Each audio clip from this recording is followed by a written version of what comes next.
Halo rekan-rekan semua, kami dari kelompok 1 akan memaparkan penjelasan mengenai manajemen perusahaan industri.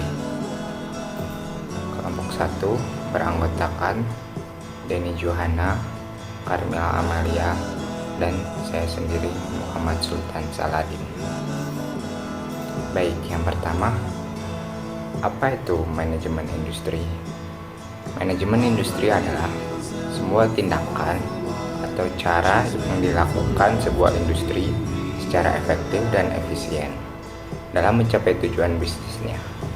Manajemen industri menjadi salah satu cabang dalam manajemen yang berkaitan dalam menciptakan dan mengelola suatu sistem serta mengintegrasikan dengan berbagai resource seperti sumber daya alam, manusia, dan teknologi. Selanjutnya, dalam manajemen perusahaan pasti ada yang namanya leadership. Apa itu leadership?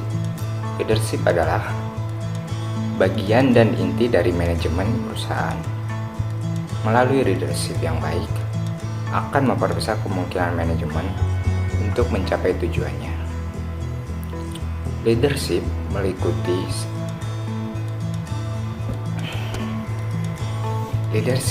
meliputi segala wewenang seorang pemimpin dalam mempengaruhi pendirian atau pendapat orang dalam suatu kelompok tertentu. Seorang pemimpin dituntut untuk aktif dalam membuat rencana, mengkoordinasi anggota, melakukan eksperimen, dan memimpin pekerjaan untuk mencapai tujuan bersama. Nah, maka setiap perusahaan memerlukan kepemimpinan yang kuat untuk meningkatkan aktivitas dan mengoptimalisasi bisnisnya. Dalam sebuah perusahaan, menjadi seorang leader yang baik seharusnya lebih menekankan pada pengembangan keterampilan dan kemampuan memimpin secara terus-menerus. Penjelasan selanjutnya akan dijelaskan oleh Carmela Amalia. Selanjutnya, saya akan menjelaskan tentang model kepemimpinan. Model kepemimpinan yang pertama adalah kepemimpinan karismatik. Jadi, kepemimpinan karismatik ini adalah kepemimpinan yang berasal dari anugerah Tuhan, yang mana pemimpin tersebut mempunyai kemampuan luar biasa atau magnet yang kuat dan adanya ketertarikan emosional yang kuat dari yang dipimpin kepada pemimpinnya. Salah satu contohnya adalah Bung Karno, Anwar Sadat, dan Mahatma Gandhi. Untuk selanjutnya yang kedua adalah kepemimpinan transaksional. Jadi, kepemimpinan ini adalah gaya kepemimpinan di mana pemimpin menggunakan hadiah dan hukuman untuk mendorong kepatuhan bawahan. Jadi, para pengikut mengikuti dan melaksanakan pekerjaan sesuai dengan perintah pemimpin. Sebagai kompensasinya, mereka menerima bayaran.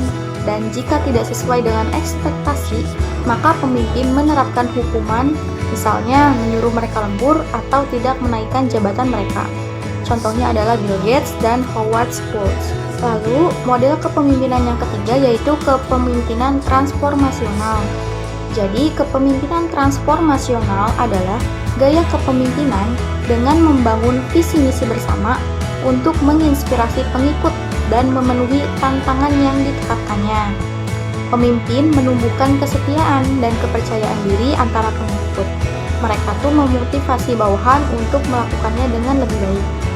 Nah, pemimpin tipe ini juga mengakui kontribusi individu anggota tim. Mereka itu senantiasa mendorong pertukaran gagasan secara bebas, berbagai penghargaan untuk pencapaian dan tak bertanggung jawab atas kegagalan. Selanjutnya adalah prinsip-prinsip kepemimpinan. Jadi ada 6 prinsip kepemimpinan. Yang pertama adalah menentukan sasaran dan tujuan bersama anggota kelompok. Yang kedua adalah membantu anggota untuk mencapai tujuan kelompok. Yang ketiga adalah koordinasikan semua kegiatan yang ada di dalam kelompok. Selanjutnya adalah bantu anggota agar dapat menyesuaikan dengan kelompok. Yang keempat adalah tunjukkan bahwa non-orientasi kita adalah kelompok, bukan individu. Lalu yang terakhir adalah tunjukkan perhatian secara manusiawi. Ini adalah sumber kepemimpinan atau kepemimpinan manajemen. Yang pertama ini ada power of position. Ya, ini yang menjadi kekuatan atas dasar kedudukan, power of position, yang disebut legitimate power, yaitu kekuasaan kepemimpinan yang berasal dari kedudukan formal mereka dalam manajemen. Nah, ada juga power of person. Di sini yang menjadi kekuasaan ini adalah atas dasar pribadi. Ini yang disebut expert power, yaitu kemampuan manajer yang berasal dari pengetahuan atau keahlian khusus. Good governance adalah suatu penyelenggaraan manajemen pembangunan yang solid dan bertanggung jawab yang sejalan dengan prinsip demokrasi pada pasar efisien. Penghindaran salah satu alokasi dana investasi dan pencegahan korupsi yang baik secara politik maupun administratif.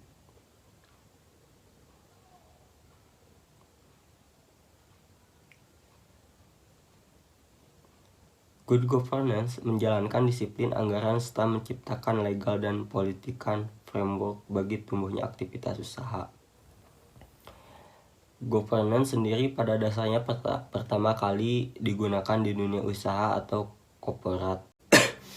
Prinsip-prinsip good governance. Adapun prinsip-prinsip good governance adalah yang pertama, partisipasi masyarakat, yaitu semua warga masyarakat mempunyai suara dalam pengambilan keputusan baik secara langsung maupun tidak langsung.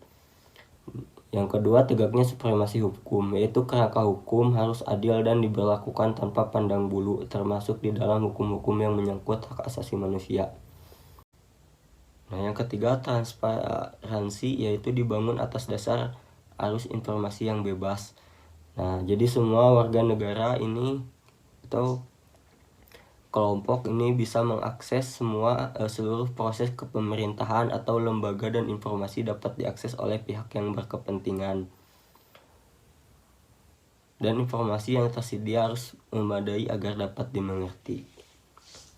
Yang keempat, peduli pada stakeholder, yaitu lembaga-lembaga dan seluruh proses pemerintahan harus berusaha melayani semua pihak yang berkepentingan. Yang kelima adalah berorientasi pada konsensus, yaitu tata pemerintahan yang baik dapat menjembatani kepentingan yang berbeda demi terbangunnya suatu konsensus menyeluruh dan yang terbaik bagi kelompok masyarakat. Baik, itu semua adalah penjelasan mengenai manajemen perusahaan industri. Apabila rekan-rekan ada pertanyaan, silakan tulis di kolom komentar.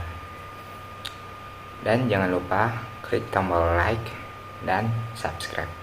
Terima kasih telah menonton video kami. Wassalamualaikum warahmatullahi wabarakatuh.